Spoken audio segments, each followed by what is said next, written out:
Hello, Sioux Falls, and welcome to Planning Preview for the month of January. My name is Jason Bieber, Senior Planner with the Planning and Development Services Office with the City of Sioux Falls, and joining me as usual is Kurt Johnson, our Planning Commission Chair. Thank you, Jason. How are you doing today, Kurt? Real good. Good to be here. Yeah, you got what? This will be your second to last planning preview you get to do since we're kicking you off as chairman. So this is kind of short timers that's right. going on here, and hopefully we have our best show yet. That's right.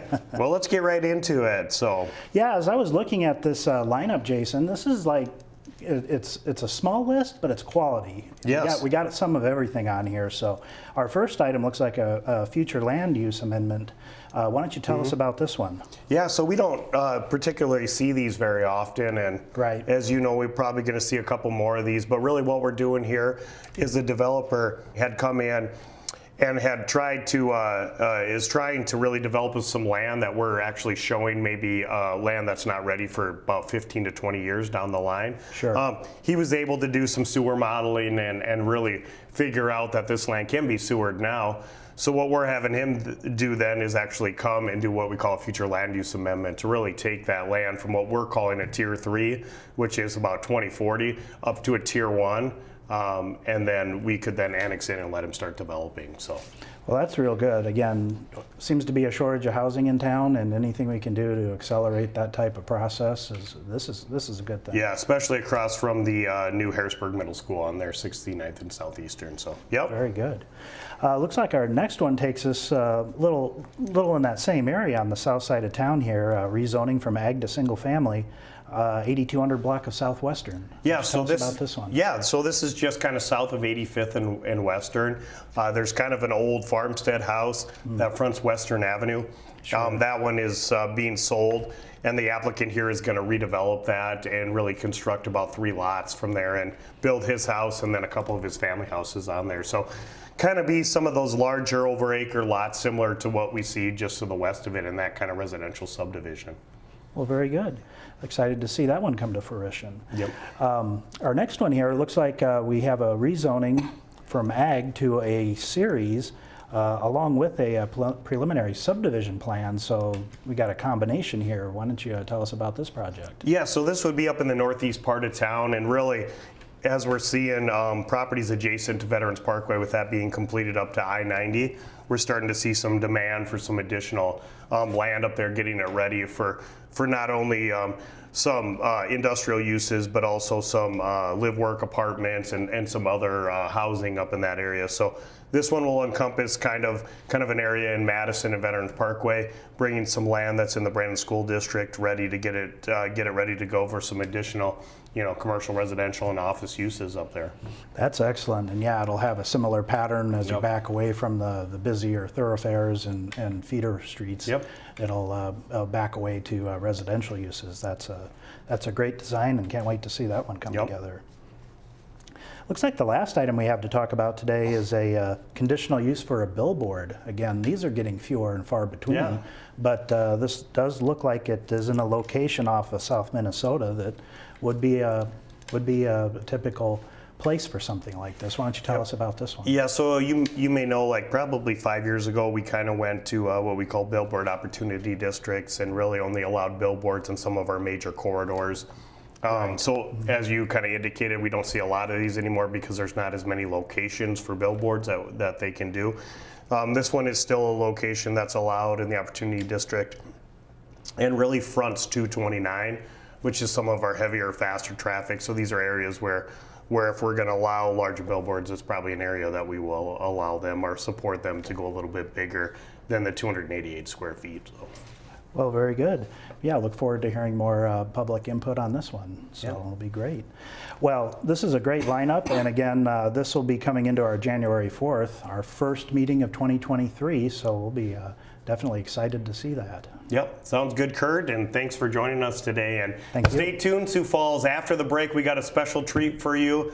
We have Shannon Austin with the City Traffic Division Engineering Department to talk about some not only projects maybe that got completed in 2022, but some exciting ones that are coming up in 2023. So stay tuned.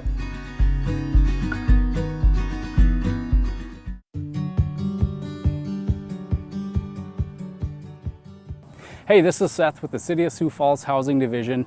I'm here today with another Home Maintenance Minute for you. Just wanted to talk to you a little bit about your driveway in the winter. It is a city ordinance that you have to remove the snow within 48 hours of each snow event. And so in order to get that snow and ice off of your sidewalks, off of your driveways for yourself, a lot of people like to use salt.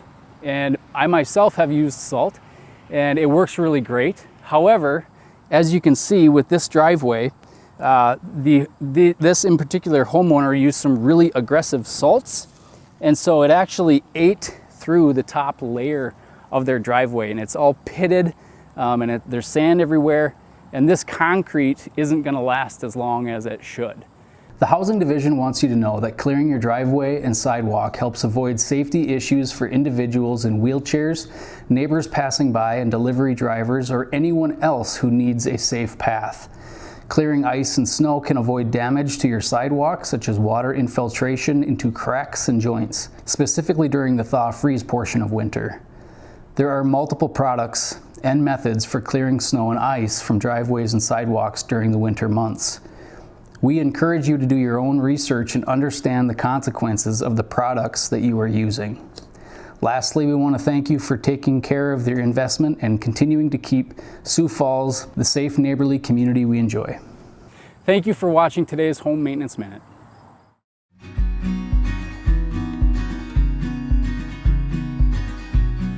Welcome back to Planning Preview. Joining me for the second half of our show is Shannon Austin, one of our amazing traffic engineers from the engineering department. Thank you very much. It's great to have you. We love to have you on, once or twice a year to talk about road projects. And today, if we can talk a little bit about some of the major ones you guys maybe got completed or a good start on in 2022, and then give us a little update on some insider information on maybe some projects that are going to be causing motorists havoc in 2023. So. Well, that's always our goal is to get everybody late to work in the mornings. But 2022 certainly was a stellar year for us. Mm-hmm. It was unusually dry, so our contractors were able to finish a lot of our projects. But we do have a couple that were so big mm-hmm. that we get to carry them forward into 2023. And one of my favorite is 41st Street from Shirley Avenue over to Marion Road. If you haven't been over to the west side, you're probably not shopping at the mall because we have a nice 6-lane facility from the interstate to Marion Road. It's just has improved the capacity as well as the safety of that corridor. That went really well. The contractor got done in early November, and they'll be just doing a little bit of work throughout the rest of the year, but we'll start again then on the east side now from Shirley to the interstate. So when is your plan? Because I think you guys are planning to extend or expand the bridge to the north on there. Correct. Is that in this 2023 project? Correct. So we won't. It's widening of the existing bridge. It's not shutting it down, so we can keep it open to traffic. Because we have found that if we can keep at least maybe one lane in each direction, that helps out with mm-hmm. traffic. And so the contractor will be working on widening and then total reconstruction on the east side, which would look very similar to what we did on the west side. So it's still going to be a pretty painful upcoming year. We have a new type of interchange. It's called a diverging mm-hmm. diamond. Certainly, if you don't know what they are, Google that. But if our contractor doesn't get the bridge open by the time snow flies 2023, we'll open it up to traffic, but it won't be a true diverging diamond until the next spring, because we don't want to spring a new type of interchange on people and then have the snow fly and cover up all the pavement markings. So we'll definitely want to have dry pavement so everybody can see where they're driving. But the schedule, if everything goes well, is to try and get it open by the end of, or the winter of 2023, correct? Yes. Okay. The plan is to hopefully get it open by the end of 2023, barring any major challenges. So. Yeah, I've driven the west of 41st Street. That is nice. So we mm-hmm. get 3 lanes. You kind of forget about how much of a pain it is once it's finished and you get on it. So it's been great west of Right. there. So the other one that is more kind of in my home, and I take it quite a bit now, is Cliff Avenue, which I think is awesome. From 49th to, or however, even south there, 49th to 57th, just how much that's improved traffic going there to the north. I used to just dread it, right, going north on there at 5 o'clock, 5:15, but it's just been amazing. Yeah, so we've of course, our traffic engineers, we like to do before and after studies, and we've really improved, not necessarily the travel time and the speeds, but just improved the overall safety through there. So there was people that were turning left and trying to get around people.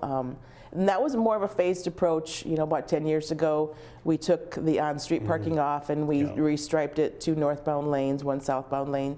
And then this past year, unfortunately, we had to take all the ash trees out that were in the boulevard, which certainly our Parks Department was appreciative of that, and then add that additional lane. So we still try to not make it too wide because we still have single-family homes adjacent to Cliff Avenue. So we want to make sure we don't give them a speedway in front of their house. And I think that's a great point too, is how much you guys work with those single-family property owners. I know I look along there, and you guys worked with them quite a bit to give them some of those turnarounds, those little turnarounds adjacent to their driveway to be able to get them so they don't have to back out. And that's not only safety for them, but also for the drivers on Cliff. So Absolutely. I think that's great that you can work with them on that. So give me one other project that went really well in 2022 and that you're excited for people to drive on. Well, 41st and Sycamore, we had an overlay on Sycamore from basically 26th Street down to 57th Street. So that really enhanced and smoothed our travels down there.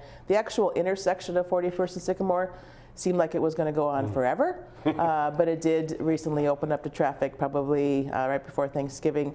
And just the added lanes through the intersection has improved the operations at that intersection dramatically. So we have a median on 41st Street, which there is a little bit of a learning curve on that one, but those access points are so close to the intersection that we needed to protect those turning movements and not allow those left turns in and left turns out. So, but that was one that we were excited about just because we saw a lot of congestion.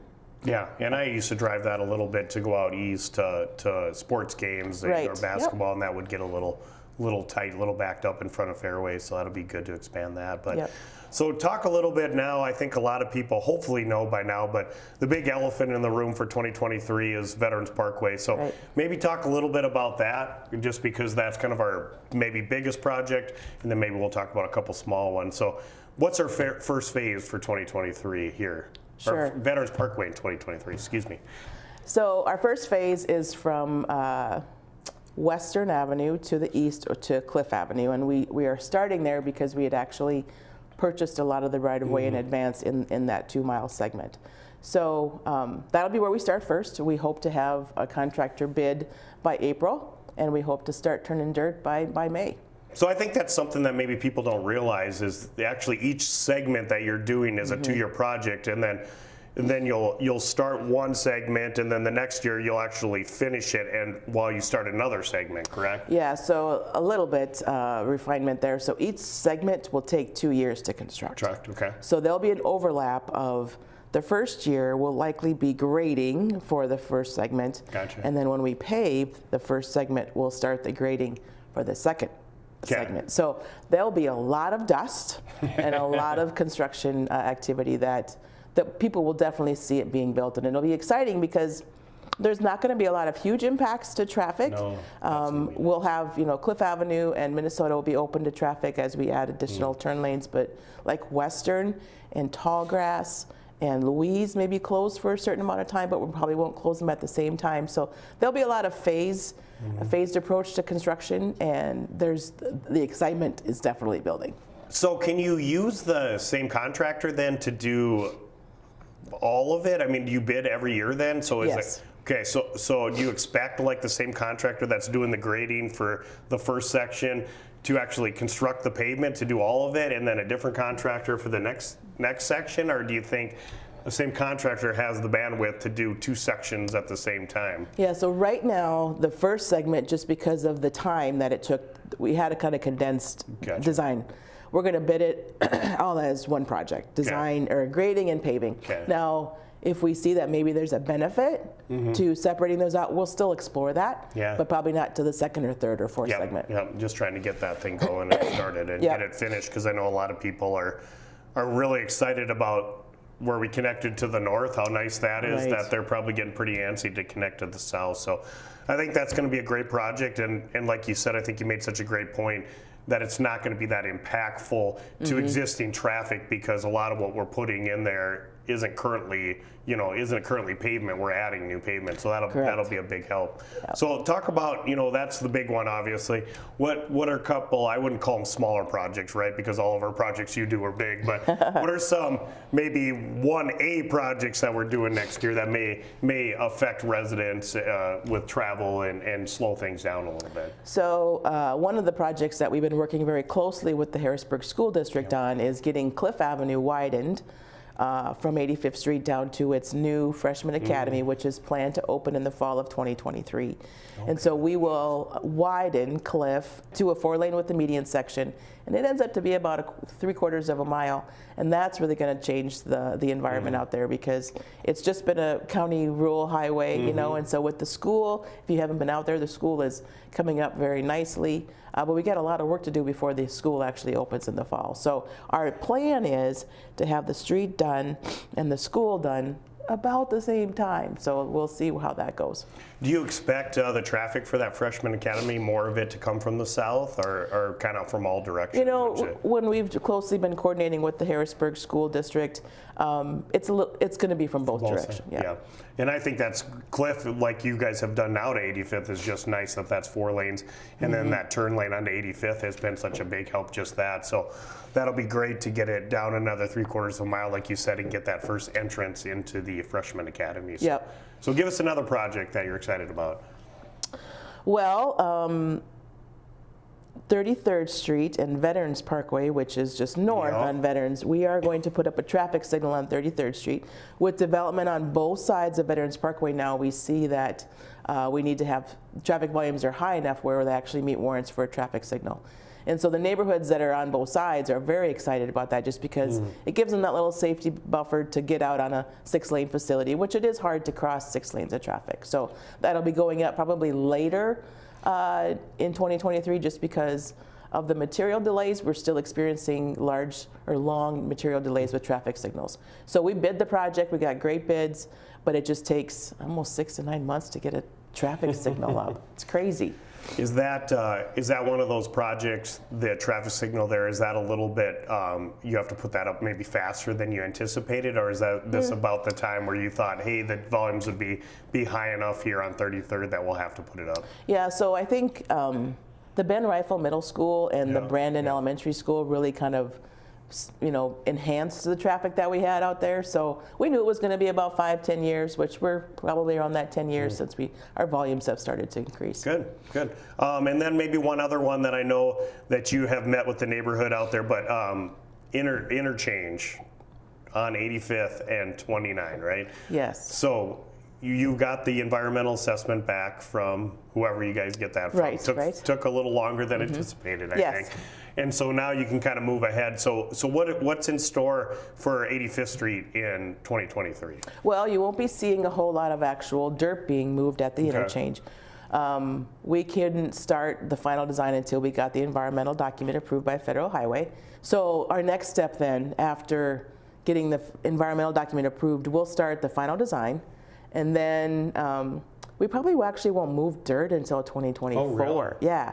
So our plan is, if funding allows and if we get right of way, we would actually reconstruct and widen Tallgrass Avenue down to 85th Street, but we're still working on the right of way for that project. So so if we don't have all of the right of way, in the next 4 or 5 months, that will likely slide off until 2024, and then we'll have a lot of construction going on. And then just real quick, one other question on that is, when you guys do start doing the dirt work and the construction, are you constructing the full interchange right away, or is it an overpass first and then you come back and do the interchange? Yeah, so this one has not necessarily been the smoothest process, but it will be a full interchange with on and off ramps, yes. And that'll really, like we've talked about, and that'll really transform that entire area. Absolutely. And I think you guys have done such a good job meeting with those neighbors, because there are some existing rural subdivisions out there, and that's going to really change their rural character. Oh, absolutely, and it's unfortunate, but we've been impacting them with construction. I mean, so many years out of the last probably 5 years, and so they're probably tired of us by now. Nobody can get tired of Right. it, Shannon. That never happens.